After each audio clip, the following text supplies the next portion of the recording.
लाड़काने में Arts Council of Pakistan लाड़काने जी 6 सीनियर मेंबरनि जी मेंबरशिप मुअत्तल करण वारे अमल ख़िलाफ़ लाड़काने अदबी मेले जी इफ्तिताही तकरीब दौरान आर्ट्स काउंसिल ऑफ पाकिस्तान लाड़काने जे चेयरमैन कमिश्नर लाड़काने ग़ुलाम मुस्तफ़ा फुल ऐं डिप्टी कमिश्नर लाड़काने डॉक्टर शर्जील नूरचन्ना जे आमद जे मौक़े ते आर्ट्स काउंसिल ऑफ पाकिस्तान लाड़काने जे अॻूणनि उहिदेदारनि तरफ़ां शाइरनि अदीबनि फ़िल्मकारनि अदाकारनि मुसव्वरनि सां गॾु आर्ट्स काउंसिल ऑफ पाकिस्तान लाड़काने अंदरि एहतिजाजी मुज़ाहिरो करे धरणो हयो वियो, जिते हुननि हथनि में बैनर खणी सख़्त नारेबाज़ी कई।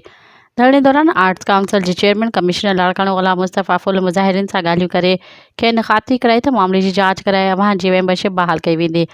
इन मौक़े ते कमिश्नर लाड़काने ग़ुलाम मुस्तफ़ा तरफ़ां 6 रुकनी कमेटी जोड़ी छॾी, जंहिंमें लाड़काने चैम्बर ऑफ कॉमर्स जे सदर ऐं पी अॻवान ख़ैर मोहम्मद शेख ऐं चेयरमैन डिस्ट्रिक्ट काउंसिल लाड़काने एजाज़ अहमद लगारी, मेयर लाड़काने एडवोकेट अनवर अली लोहर, चेयरमैन एम्पायर टाउन वकार भुट्टो, यूसी चेयरमैन शफ़ीक चांडरी ऐं म्यूनसिपल काउंसिल जो मेंबर शेर लगारी शामिल आहिनि, जेके सॼे मामले जी जांच करे हफ़्ते अंदरि कमिश्नर लाड़काने खे रिपोर्ट पेश कंदा। इन हवाले सां एहतिजाज कंदे उन हवाले सां छा चवणु आहे? बिस्मिल्लाहिर्रहमानिर्रहीम। तव्हां सभिनी दोस्तनि जी महिरबानी।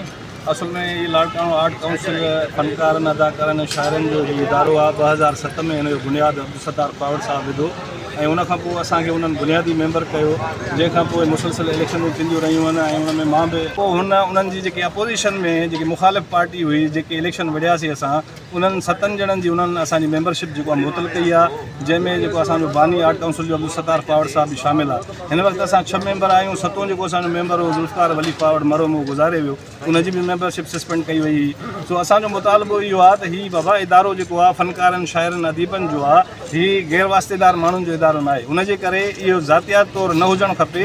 कंहिं बि माण्हूअ जी मेंबरशिप मुअत्तल करण जो कहिड़ो जवाज़ पैदा थिए थो। आइन कानून आहे ऐं उन में इदारो आहे, लाड़काने जो सभिनि जो इदारो आहे, सभिनि जूं उन में महिनतूं शामिल आहिनि ऐं उन माण्हुनि जी मेंबरशिप ख़तमु कई वई जिन हिन इदारे खे ठाहियो आहे, जिन हिन रतु सतु ॾिनी आहे ऐं 12 14 साल उहे उहिदेदार रहिया आहिनि। हाणे उहे जेको आहे सो इदारे खां ॿाहिरि थी विया, जेके नवां माण्हू अची विया जिन जो कंहिं बि शोबे सां तालुक़ु न आहे, उहे उहिदेदार लॻा वेठा आहिनि। इन जे करे असांजो मुतालबो आहे कमिश्नर लाड़काने खां, ऐं हीअ रिलेटिव आहे सक़ाफ़त खाते सां, सूबाई वज़ीर सक़ाफ़त से ज़ुल्फ़कार शाह खे, उनखे बि मुतालबो थो कयां मां उन खां त महिरबानी करे असांजी जेकी मुअत्तल थियल मेंबरशिप आहे, असांजो मुतालबो हिकिड़ो आहे, असांजो को जहिड़ो कोन्हे, कंहिंसां ज़ातियात कोन्हे, न असांजे कंहिंजे ख़िलाफ़ु आहियूं। इलेक्शन थींदी आहे जमहूरी तरीक़े सां, जेको वोट ॾींदो, जंहिंखे जेको खटी ईंदो उहो ई माण्हू उहिदेदार थींदो, पर खटी अचण खां पोइ ईअं न आहे त इंतकामी कार्रवायूं कयूं वञनि। असांजो मुतालबो इहो आहे असां 6 ॼणनि जी मेंबरशिप जेको आहे बहाल कई वञे। हीअ इन करे बहाल नथा कनि, हाणे इलेक्शन में हिकिड़ो महीनो बचियो आहे, हुननि खे ख़बर आहे त हीउ ग्रुप मज़बूत आहे जेको असांजा इलेक्शन में साम्हूं बीहंदो, उनजे करे हिननि खे बीहण जो हक़ु न ॾिनो वञे, वोट जो हक़ु न ॾिनो वञे, उहे इलेक्शन में न बीह सघंदा, बसि उहो सिलेक्शन थी वेंदी। इन जे करे असां चऊं था त इलेक्शन करायो। तव्हां जेकॾहिं कमु कयो आहे न, ड्रिजो छो था, तव्हां असांखे इलेक्शन करायो, जेकॾहिं इलेक्शन में खटी वेंदो असांखे क़बूल आहे, तव्हां असांखे वोट जो हक़ु ॾियो ऐं मेंबरशिप आहे।